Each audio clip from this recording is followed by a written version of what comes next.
Alô, meus queridos, tudo bem? Como é que vocês estão? Nós estamos dando continuidade, né,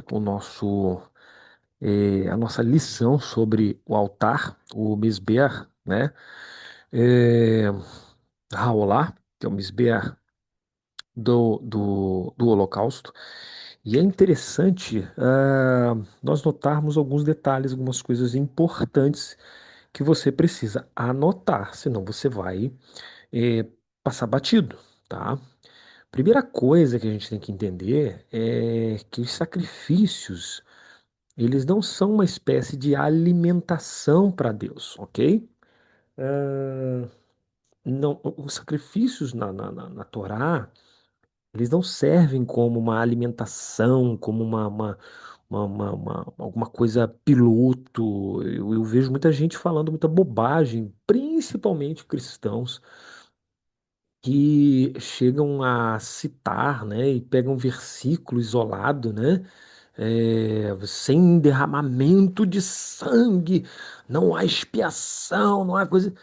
Gente, não é nesse contexto que está sendo falado é, o que é falado em Hebreus, por exemplo, tá? A ideia, na verdade, é que para um determinado tipo de serviço havia a necessidade, ou seja, havia a prescrição do sangue, ok?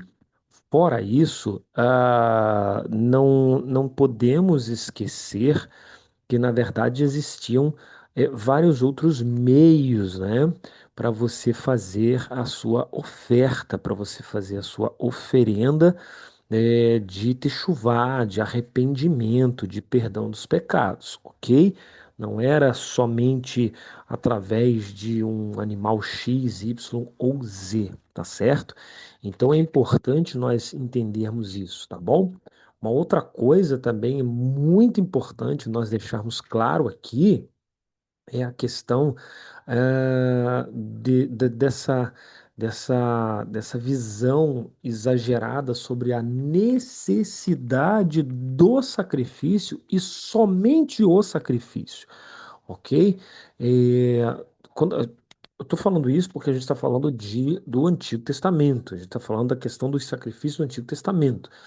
Então, aqui vamos esquecer qualquer outro tipo de manifestação, de teologia e etc. A gente está falando do trabalho e do serviço que era feito no Antigo Testamento acerca dos sacrifícios, ok?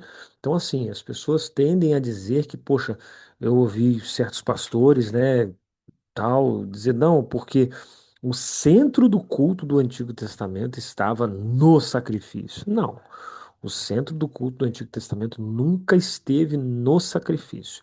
O centro, a centralidade do culto do Antigo Testamento sempre esteve focado na Torá, na obediência à lei de Deus, na obediência à vontade de Deus, nunca centrado nessa questão de sacrifício, de matança e etc.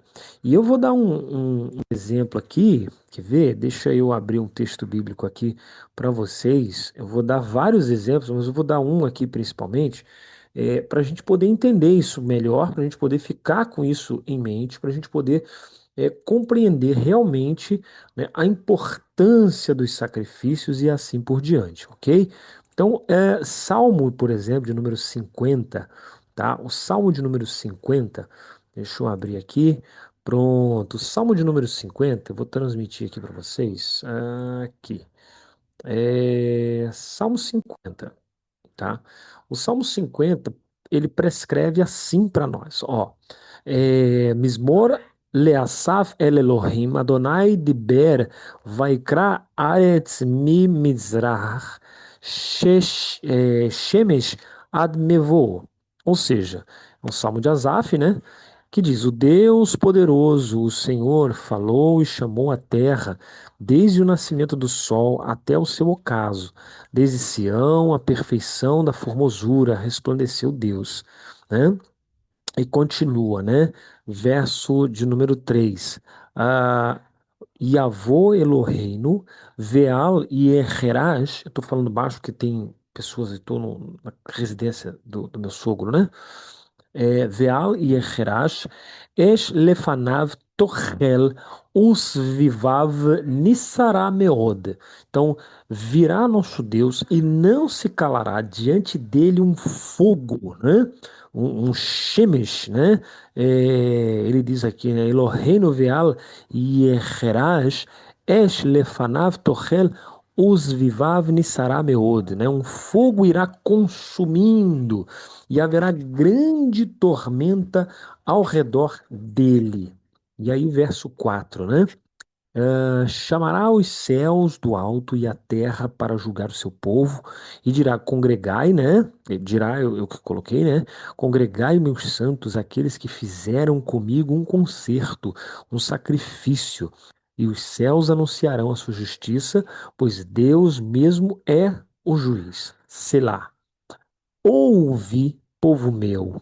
Aí começa Deus a dar uma surra aqui, né? E eu falarei, ó Israel, e eu, Deus, o teu Deus, protestarei contra ti. Então aqui a ideia, né, de um fogo que varrerá, né, é a questão da consciência que Deus vai trazer agora, né? As pessoas têm uma mania de achar que Deus quer uma coisa e tal, e faz, e Deus agora vai mostrar que eles estão errados, o pensamento deles está errado, e esse fogo da verdade vai varrer essa ignorância agora, né? Ouve, povo meu, e eu falarei, ó Israel, e eu, Deus, o teu Deus, protestarei contra ti. Então é algo que Deus vai falar contra Israel, contra o povo, né? Não te depreenderei pelos teus sacrifícios. Ou seja, eu não vou te depreender, né? No sentido assim, vou te rejeitar, eu não vou te reprovar pelos teus sacrifícios ou pelos seus holocaustos que você traz, né, de contínuo perante mim. Tua casa não tirarei, da tua casa eu não tirarei bezerro, nem bodes dos teus currais, porque meu é todo animal. Então Deus está dizendo assim: eu não vou pedir a você coisas, porque tudo é meu, tudo me pertence. Meu é todo o animal da selva e as alimárias, né? Os seres, os animais, né? Todos os seres, né? É uma palavra do português antigo para querer dizer que são todos os outros animais, né? E as alimárias sobre milhares de montanhas. Então Deus é dono de todos os animais do mundo. Conheço todas as aves dos montes, e minhas são todas as feras do campo. Então Deus está mostrando aqui, olha só, eu não te peço nada, não te pedi nada, porque tudo é meu. Eu não te pedi. O que você está querendo trazer de sacrifício, de holocausto, eu não te pedi, eu não exigi. O que que ele está querendo dizer? Está querendo dizer que a base do culto não são os sacrifícios. Nunca foram, nem nunca serão. Se eu tivesse fome, diz o Senhor ali, ó, verso 12, se eu tivesse fome, eu não te diria, né? Não te diria. Então, traduzindo aí, né? Eu não te diria, eu não falaria com você, eu não me rebaixaria a falar com você, poxa, eu tô com fome e tal. Por quê? Pois meu é o mundo e a sua plenitude. Então, olha que interessante, Deus está dizendo assim, gente, para de achar que vocês estão fazendo para mim os sacrifícios. Primeiro, eu não pedi. Segundo, eu não tenho fome. Comerei eu carne de touros ou beberei sangue de bodes?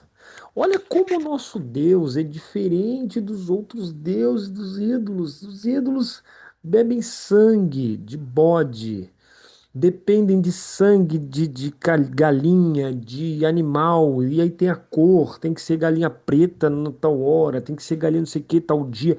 Deus não depende do sangue de animal nenhum. Deus não bebe e não come. Oferece a Deus sacrifício de louvor.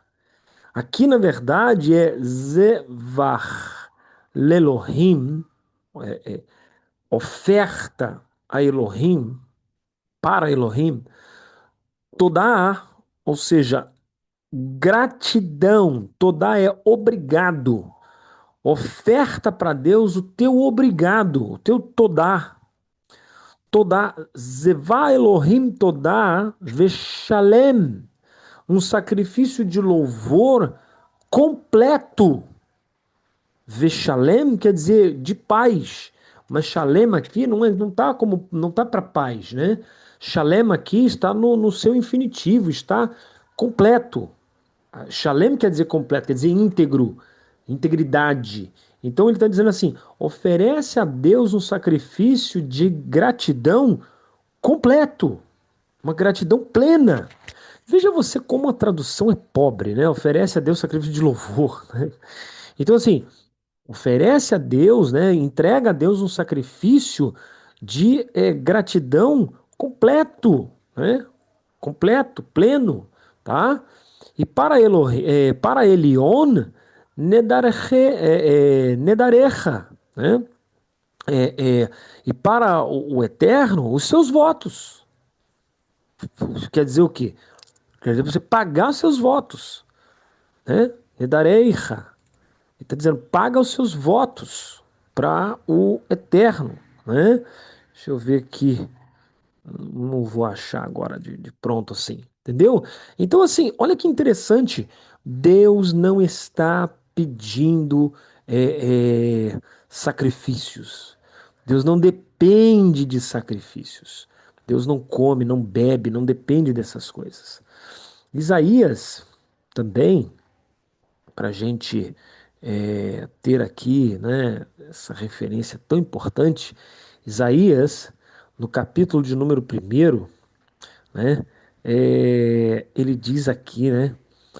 Cadê?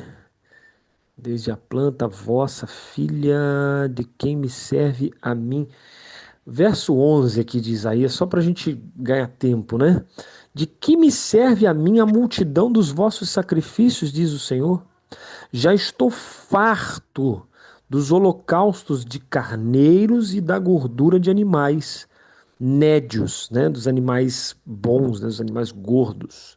E não folgo com sangue de bezerros, ou seja, Deus não sente prazer no sangue dos bezerros, é só sangue, nem de cordeiros, nem de bodes.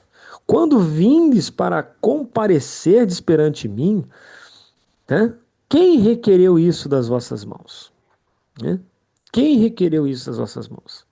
Que viesseis pisar os meus átrios. Então Deus está dizendo assim: quem foi que exigiu isso de vocês? Aí você vai dizer assim: não, mas é porque lá está dizendo que o sacrifício pelo pecado tal é não sei o que, pelo pecado. Sim, mas Deus providenciou isso por nossa causa e não para Ele. Tanto é que se fosse para Ele, o sacrifício seria X e ponto. Só que o sacrifício, ele tem uma gradação, né? Esse sacrifício, ele tem um grau. Se você é pobre, você já não dá um novilho, você já dá um animal menor. Se você é mais pobre ainda, você dá um animal menor ainda. Se você não tem nem animal algum, você vai dar o quê? Farinha. Olha que interessante, né? E a gente vai ver isso aqui. Bom, deixa eu continuar então com vocês. Eu dei uma pausa aqui, vocês não percebem porque a gente tá, né, gravando. Mas falamos Isaías. Deixa agora eu mostrar uma situação para vocês, porque as pessoas tendem a achar que a expiação pelos pecados ela vinha somente através dos sacrifícios. E isso não é verdade, tá? Nesse documento que eu vou mostrar para vocês aqui agora, porque eu estava buscando esse documento, então aqui achei o documento. Vamos lá. A expiação, tá aí. Deixa eu tirar esse monte de coisa aqui. Pronto. Bem, a expiação, ela jamais esteve restrita, né, ao sacrifício de animais, tá? E como nós aprendemos, reduzi-la a isso é uma leitura superficial e estranha à tradição de Israel. Ela é estranha à tradição bíblica, ok? O princípio fundamental, tá? É que Hashem não necessita de sacrifícios. Deus não tem necessidade alguma de sacrifícios. Como nós já lemos, eu vou fazer uma releitura. A Torá já estabelece que os korbanot não superam uma carência divina, não suprem, perdão, não, não vem para tapar um buraco, para suprir uma carência divina. Na verdade, eles educam e refinam o homem. Eu já expliquei isso aqui uma vez, né? Nós já tivemos essa explicação aqui. Bom, Terrilim, né, o Salmo 50:12 diz: Se eu tivesse fome, não tu diria, pois meu é o mundo e tudo que nele há. Então nós já lemos isso, né? No verso 13 ele continua: Acaso como eu carne de touros, bebo eu sangue de bodes? Não, né? Isso é um princípio teológico absoluto, tá? O Salmo, como ele é um escrito, como ele é um livro de escritura, né? Ele não é um livro é, de lei e nem é um livro de profecia. Os salmos não são proféticos, né? Ah, porque eu li uma profecia que os salmos não são proféticos, irmão. Vamos amadurecendo nosso conhecimento. Não, porque eu li um livro de um teólogo e tal, né? Tá errado. Os salmos não são proféticos. Eles podem citar trechos que estão na Torá, e aí são lei, eles podem citar trechos de profecias, mas os salmos não são proféticos, ok? Os salmos são poesia, poesia. Isso aí tem que ficar massificado no coração da gente, porque senão tudo na Bíblia vira profecia. Se tudo na Bíblia é profecia, então nada é lei. Se tudo na Bíblia é lei, então nada é profecia. Se tudo na Bíblia é poesia, nada é sabedoria. Então, entendeu? Se tudo na Bíblia é história, então nada é profético, nada é simbólico, tudo é história. Então a gente tem que ter isso na nossa mente, na nossa compreensão. A gente tem que parar com essa meninice, com essa infantilidade, tá? De querer botar profecia em tudo, querer botar coisa em tudo, ok? Então o Salmo ele está citando uma coisa teológica, é um ensinamento teológico. Deus não come carne de bode, Deus não bebe sangue de carneiro, Deus não nada disso, ok? Vice-versa, tá certo? Então isso é um princípio teológico, tá ali no Salmo. Ele está declarando uma coisa, né, teológica, igual um louvor. Só não é um louvor, né? Não é uma música. Quando você canta uma música no culto lá, no teu momento de adoração lá, você não está cantando sua teologia, não está afirmando a sua fé, entendeu? Se você está cantando lei, né? Não matarás, não adulterarás, não. Você pode até cantar de repente numa estrofe ou outra alguma coisa, mas que é um gancho para uma afirmação teológica, uma afirmação de fé, ok? Então isso é um princípio teológico absoluto. O sacrifício não opera por si, mas pela techuvá, submissão e consciência que o acompanham. Então o sacrifício ele é didático. Ele vai servir para nos ensinar. O que eu falei uma vez aqui? Que o melhor que eu tenho, eu vou ofertar a Deus para receber perdão do meu pecado? Não.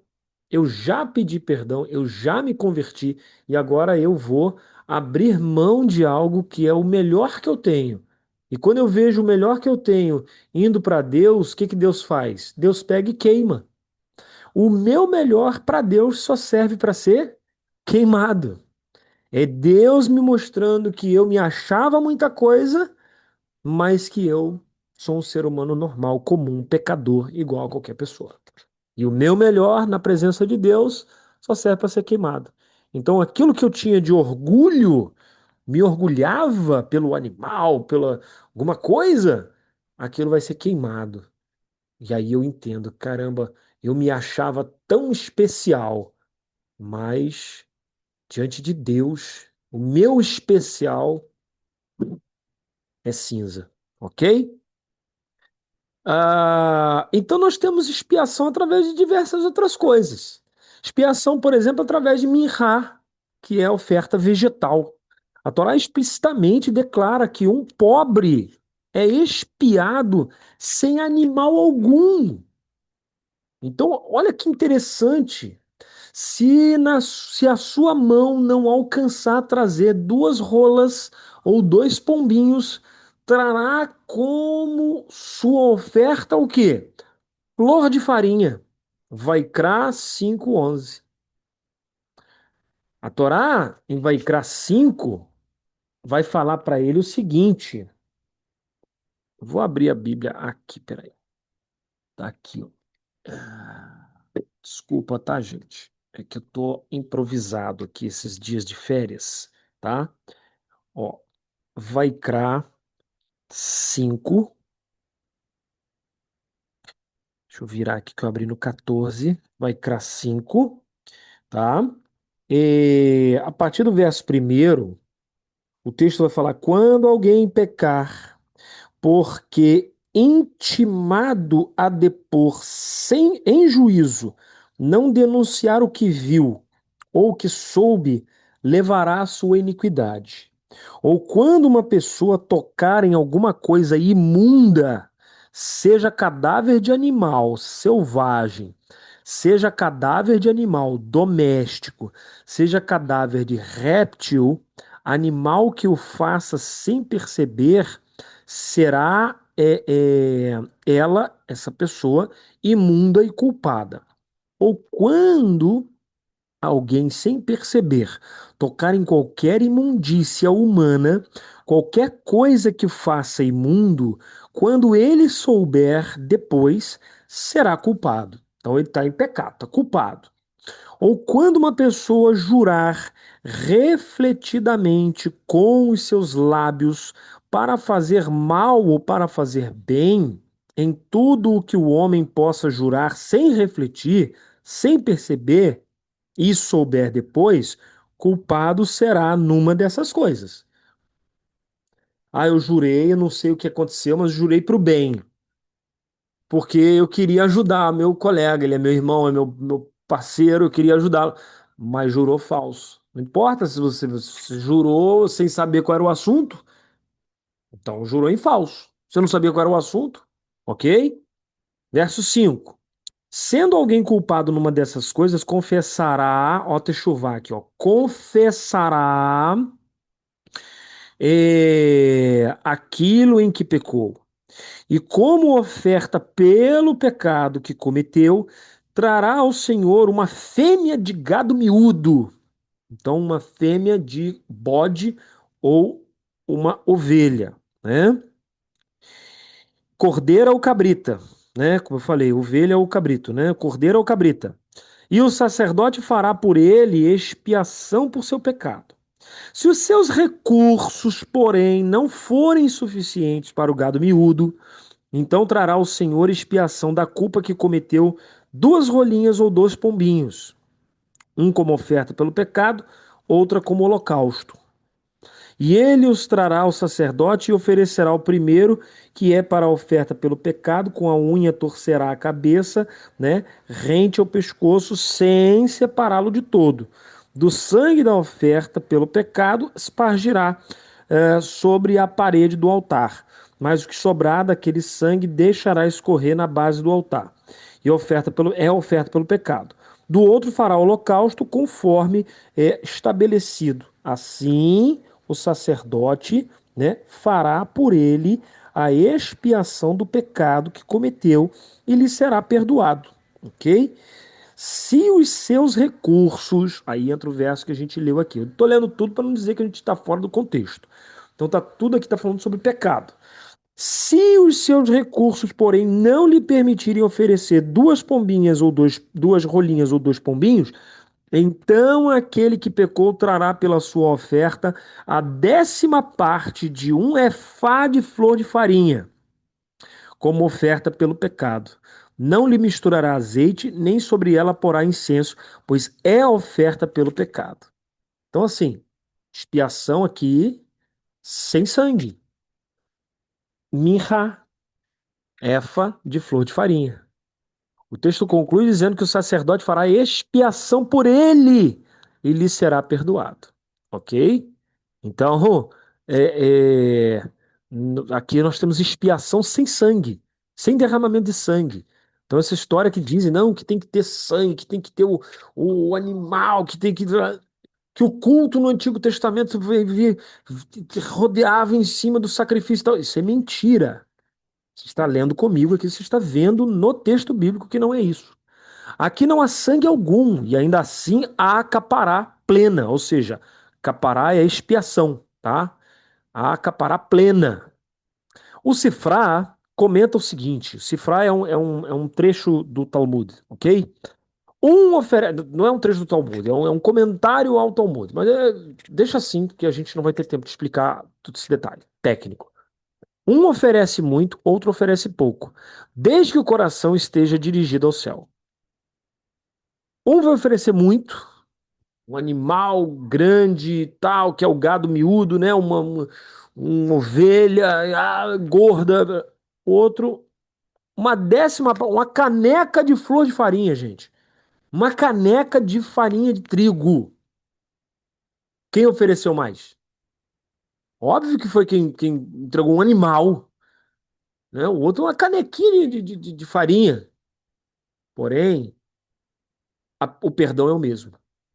Então o Sifrá diz, né? Um oferece muito, outro oferece pouco, desde que o coração esteja dirigido ao céu. Ou seja, o que importa é a kavaná, o desejo, a intenção e a techuvá, o pedido de perdão, ok?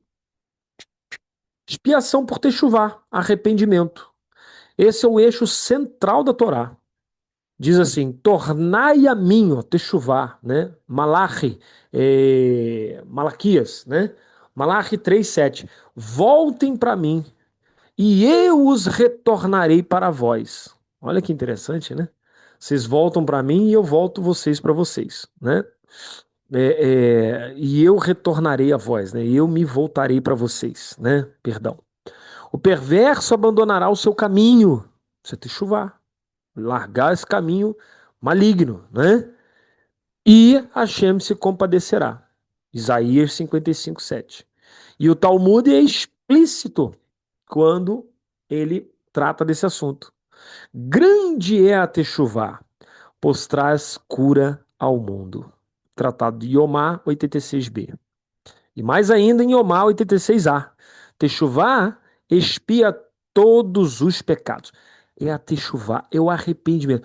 Não adianta oferecer dinheiro, oferecer o que for, o sacrifício que for, se o coração não estiver arrependido, o sacrifício não é aceito. Por isso que não adiantava oferecer sacrifício. Por isso que o ponto-chave do Antigo Testamento não é sacrifício, é teshuvá.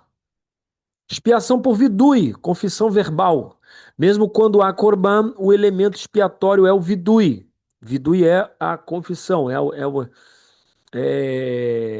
confessar mesmo, né? Confessa e deixa alcança misericórdia, né?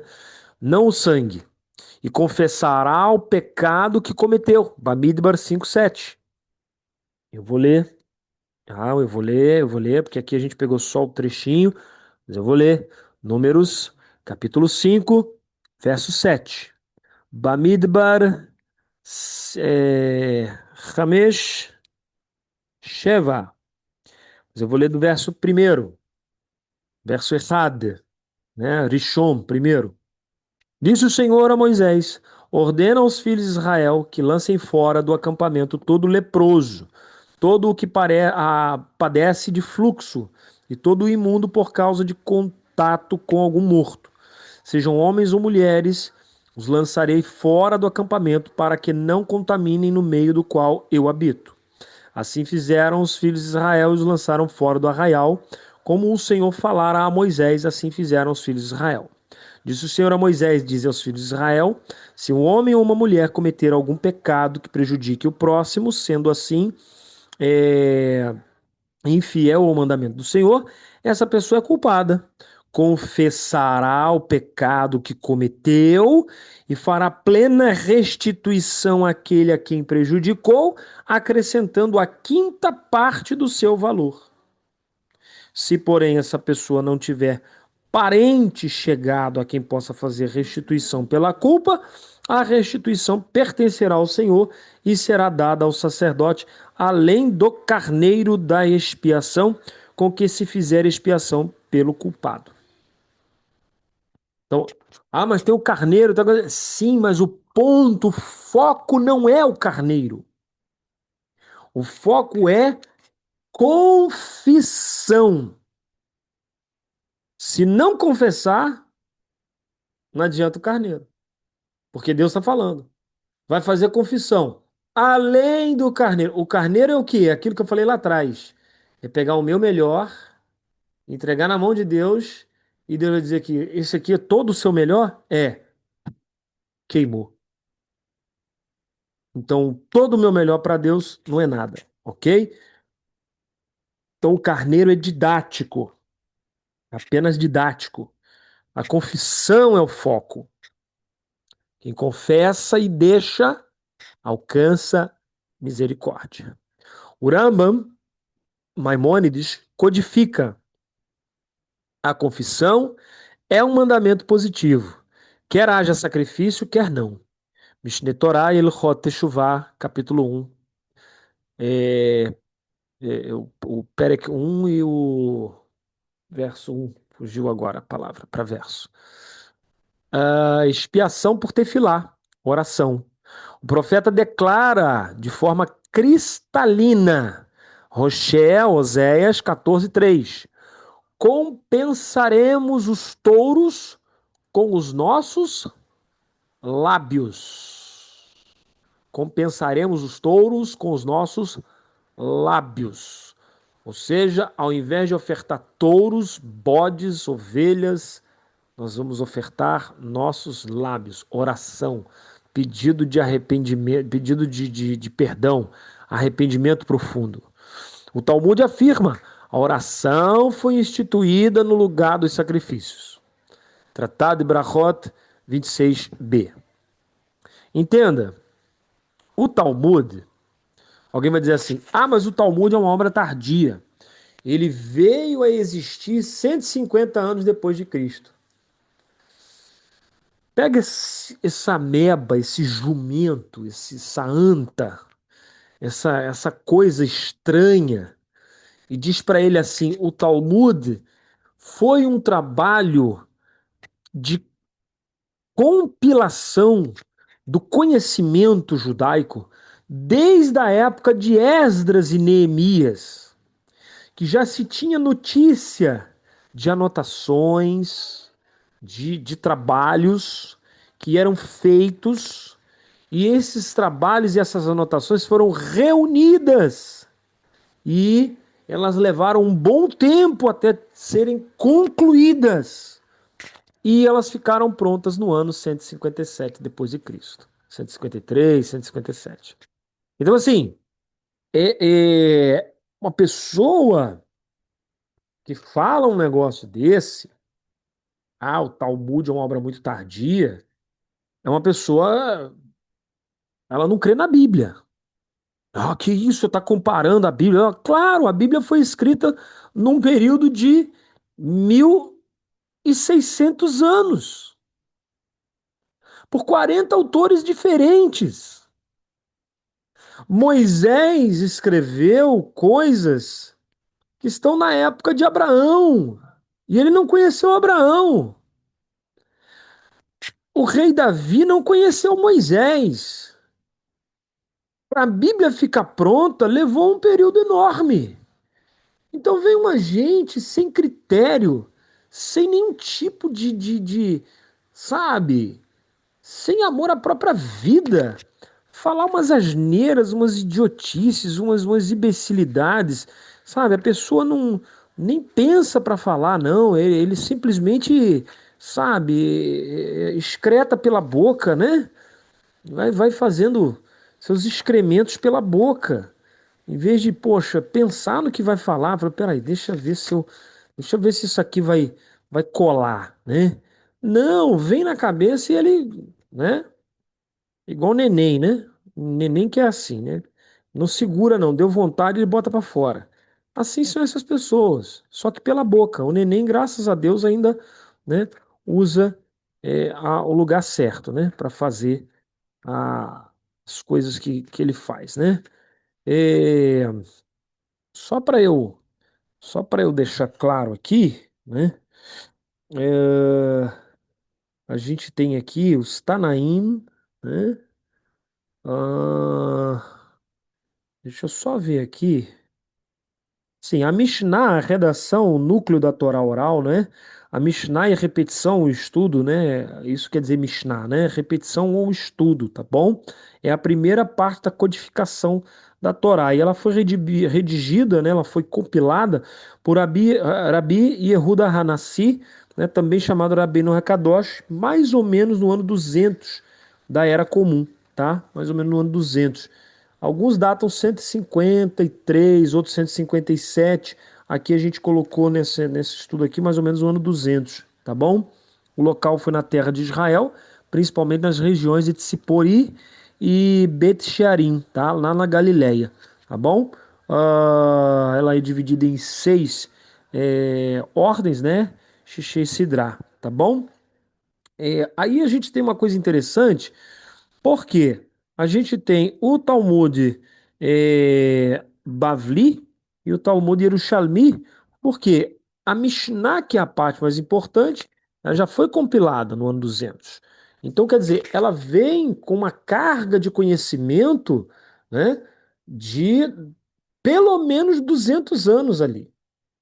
Pelo menos 200 anos, no mínimo, né? Hoje a gente tem comentários de Rashi, do ano 1200. Nós estamos em 2026. Olha quanto tempo. Olha o comentário que a gente está usando. A gente está usando um comentário do ano 1200 para comentar coisas hoje, né?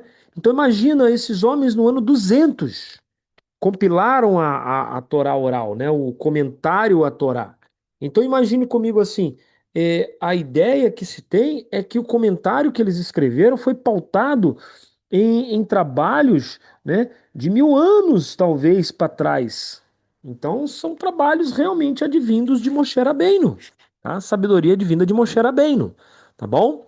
Então, após a destruição do Beit HaMikdash, a Torá não ficou incompleta, pois a própria Torá já previa a substituição dos sacrifícios pela oração, ok? A expiação por tzedakah, caridade. A tzedakah salva da morte. Mishle, que é o livro de Provérbios, capítulo 10, verso 2. Então, o ato de você fazer uma caridade, fazer uma ajuda para alguém, também faz expiação, salva da morte. O Talmud ensina que tzedakah equivale a todos os korbanot. Bava Batra, na página 9a, né? Então, a tzedakah, né, ela equivale a todo tipo de sacrifício. Então, em vez de você, de repente, fazer um sacrifício, antigamente tinha isso no tempo do Beit HaMikdash, né? Em vez de você, às vezes, fazer um sacrifício, você ia ao sacerdote e falava assim, olha, eu ajudei, eu pequei, fiz isso, fiz aquilo, mas eu ajudei uma família. Eu achei que seria mais importante eu abrir mão do meu sacrifício para que aquela família tivesse o que comer.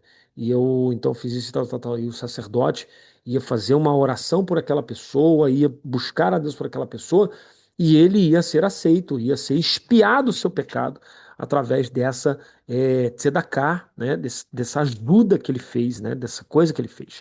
Quando uma pessoa sofre e aceita os seus pecados, a expiação pelo sofrimento, né, aceito com amor, não desejável, mas reconhecido como um mecanismo espiritual, Brachot 5a. Quando uma pessoa sofre e aceita e aceita, né, seu sofrimento, seus pecados são apagados, né? Então, o que que ele quer dizer aqui? Ele quer dizer que às vezes a pessoa ela sofre, né, e o seu sofrimento ele lembra, isso está acontecendo por causa daquilo que eu fiz, cara. Então então eu vou receber isso aqui, eu vou passar por isso aqui, calado e tal, e o seu sofrimento é aceito, a sua expiação é completa. Expiação pelo Yom Kippur, sem sacrifício pessoal. Mesmo sem o Mikdash, pois nesse dia ele vos expiará para purificar-vos, ou seja, é o dia em que Deus olha e resolve expiar os filhos de Israel. Então, olha que interessante. Todas essas questões existem sem a necessidade, estou falando do Antigo Testamento, existiam, perdão, sem a necessidade venal do sangue, real do sangue, ok? O Talmud, né, diz o seguinte: Yom Kippur expia os pecados entre o homem e Deus, tratado Yomá 85b. Conclusão teológica, então, dessa situação, tá? Para responder o crente, né? Nunca houve exclusividade do sangue. Os sacrifícios eram um meio pedagógico, não ontológico. A Torá sempre ofereceu múltiplos caminhos de capará. O arrependimento precede. Opa, deixa eu fechar aqui. O arrependimento precede, acompanha e substitui o sacrifício.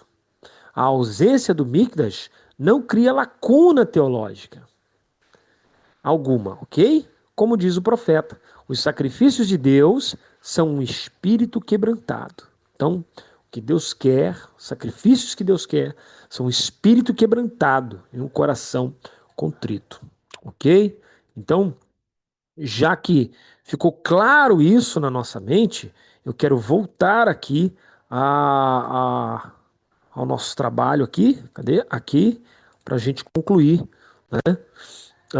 Falando sobre o simbolismo cabalístico, o altar como transformação do animal interior do ser humano, o Yetzer Hará. O Mizbeach Haolá, o altar do holocausto, deixa eu aumentar aqui só um pouquinho, né? O altar do holocausto, acho que assim vai ficar melhor. Pronto. Isso. O Mizbeach Haolá, o altar do holocausto, é o ponto onde o fogo divino encontra a carne da criação. Todo o sacrifício ali oferecido é imagem do trabalho interior da alma, Avodat Alev, a oferta do homem em si mesmo diante de Hashem. O animal que é colocado sobre o altar representa o nosso Yetzer Hará, ou seja, o nosso mau instinto, a serpente no deserto que mora dentro de cada um de nós. A força instintiva vital que precisa ser elevada e refinada e não aniquilada. Ok? O animal no homem, perdão. Né? O Talmud, no Tratado Brachot 17a, declara: o homem não é nada sem o Yetzer Hará. Pois se o Eterno o tivesse destruído, ninguém edificaria uma casa, né? Casaria ou teria filhos. Então o homem não é nada sem o Yetzer Hará. Pois se o Eterno tivesse destruído o Yetzer Hará, ninguém teria desejo sexual, desejo, né, de nada, só queria viver para o céu, ia jejuar até morrer, porque o desejo seria voltar para Deus e larga a terra, quero saber de terra nada e tal, e, entendeu? O Yetzer Hará é a energia vital, né? Crua, é o sangue, a alma no sangue, né? O instinto natural, o desejo de viver e criar. No entanto, quando não é purificado pela consciência e pela Torá, torna-se idolatria de si mesmo, porque passa a viver só para si, só para o estômago, né? O ventre, não é verdade? Por isso que a Torá fala, né? Que sobre teu ventre rastejarás, falando da serpente. Como a gente sabe que aquela serpente é uma metáfora para o nosso instinto, né? Então, dizendo, sobre teu ventre rastejarás. O Novo Testamento tem um texto sobre isso, onde Paulo diz assim: o Deus deles é o ventre. Ele não está falando da barriga, não está falando de comer. O Deus deles é o ventre. Paulo está sendo cabalista ali. Paulo está dizendo: o Deus deles é o instinto, são as vontades, são os desejos da carne, ok? O Yetzer Hará é a energia vital, né? Crua, instinto natural, desejo de viver, criar. No entanto, quando não é purificado pela consciência e pela Torá, torna-se a idolatria de si mesmo, O altar é o lugar da tikkun, retificação dessa força. Não sua negação, mas sua consagração. Rabi Yosef Gikatila, em Sharei Orá, porta da Gevurá, né? Ele diz o seguinte: o fogo do altar é o instrumento da purificação do sangue do animal. E o sangue é o símbolo do instinto. Quando o fogo o consome, o instinto é devolvido ao santo. Ele sobe, né? Portanto, o fogo do altar representa o processo de refinar o Yetzer Hará, queimá-lo sem destruí-lo, transformá-lo em chama que serve, não em fogo que devora. Ok? O fogo. O fogo como transformação e elevação. Então, o animal é o nosso animal, nossa alma, o sangue ali, o nosso instinto. E o fogo que queima isso aí, lá naquela metáfora.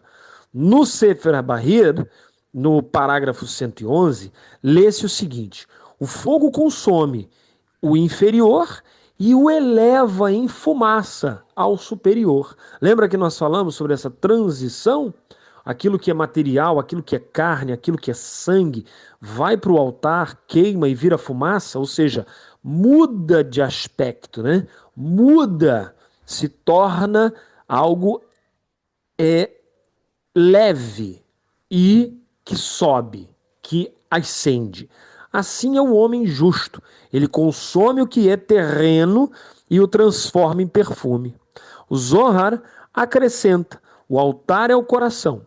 O fogo que nele arde é o Yetzer Hará, quando se transforma em amor divino. Então o altar é o nosso coração. O sangue está passando aqui. Quando a gente transforma esse altar, né, em amor divino, em coisa para o eterno, o Yetzer Hará, que é o fogo da vontade, dos desejos, das paixões, ele é transformado em serviço para Deus. Ok? A gente passa a fazer as coisas efêmeras, as coisas do mundo, mas a gente passa a fazer essas coisas para Deus, com desejo de que Deus seja, né, engrandecido, louvado, etc. Essa é a Avodah Pnimit, o serviço interior. Acender o fogo do desejo humano até que ele se una ao fogo do amor divino. Ok? Quando o homem subjuga seu instinto e o dirige à santidade, cumpre o mandamento oculto do altar, que é o Estamid, Tukadbo. O fogo contínuo arderá nele sempre. Não apenas no altar de pedra, mas Bo dentro dele, porque Bo, na verdade, quer dizer nele, né? Nele está querendo dizer do próprio homem. Isso é legal, porque é um jogo de palavras da Torá. Aqui tem um remez, né? O remez é justamente esse Bo. Bo quer dizer em direção a ele ou nele. Então, Bo não é no altar, mas é em direção ao ofertante, em direção a quem oferta. Por isso que tem que estudar hebraico com quem entende hebraico bíblico, não quem entende hebraico aí, hebraísta de televisão, né? A Kabbalah Sefaradi demonstra pra gente o seguinte: devorar o animal para revelar o intelecto. Avraham Abulafia, em Chaye Haolam Rabá, capítulo 6, descreve o trabalho espiritual como shechitada imaginação. O homem deve abater o animal interior, os pensamentos dispersos, os impulsos indomáveis, e oferecer a sua energia vital ao intelecto divino. Sechel Elion, né? O intelecto divino, o Sechel Elion, ok? O intelecto elevado.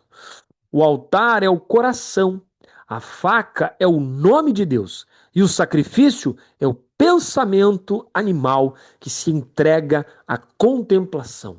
Então, tudo que está no altar ali para acontecer o sacrifício, né? O altar é o coração. A faca é o nome de Deus aqui dentro do nosso coração. Está aqui o nome do Eterno, ó, o nome do Eterno sempre com a gente, né? Então tá lá dentro, lá, né?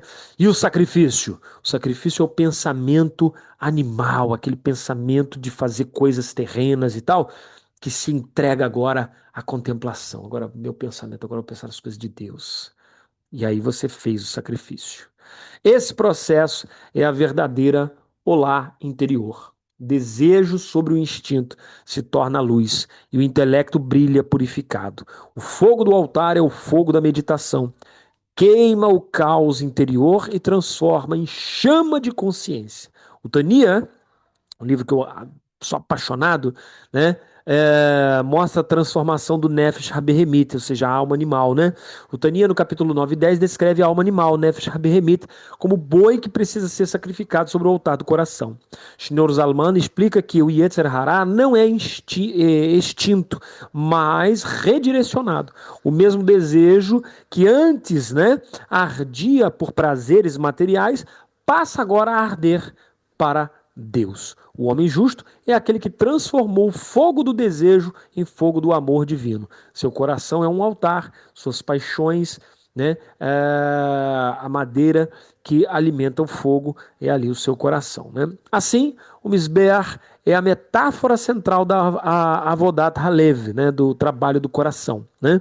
O trabalho de converter energia bruta em luz refinada. O altar não rejeita o animal, ele consagra. Então, tudo isso para dizer que o nosso comportamento precisa ser refinado, transformado em algo espiritual.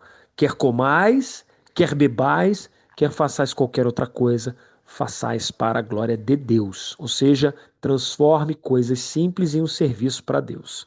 O Zohar e a purificação dos 4 elementos da alma, né? O Zohar ensina que o altar é composto de 4 elementos: fogo, ar, água e terra. Então, o altar, coração, é composto de 4 elementos, os mesmos que formam a alma do homem. Isso aqui é metáfora. Cada sacrifício é a retificação, tikkun, correção de um desses elementos. O fogo corrige a ira e o orgulho, canalizando-os em zelo santo. Então, fogo, que é aquele ímpeto que a alma tem um ímpeto, e vai, fica nervosa, fica irritada, se exalta, deve ser corrigido, né? Essa ira e esse orgulho deve ser canalizado em zelo santo. Não, eu não compactuo com isso, não. Eu sirvo a Deus. Quero isso, não. Tira isso de perto de mim. Essa ira, para as coisas de Deus.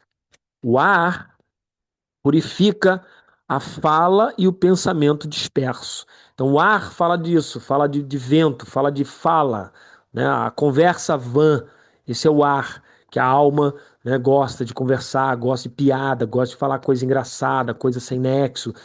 Esse ar tem que ser transformado em louvor e estudo a Deus. A outra composição da alma, a água. A água é o quê?